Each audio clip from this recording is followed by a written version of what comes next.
தாமரை, நம் தேசிய மலர் தாமரை, அதில் இருப்பாள் லக்ஷ்மி. மல்லிகையா மல்லிகை, மரபை மயக்கும் மல்லிகை,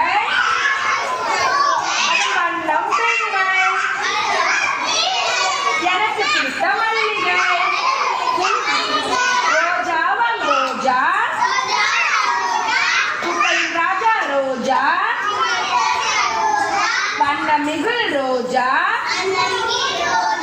வாசமிகு ரோஜா, கண்ணை கவரும் ரோஜா.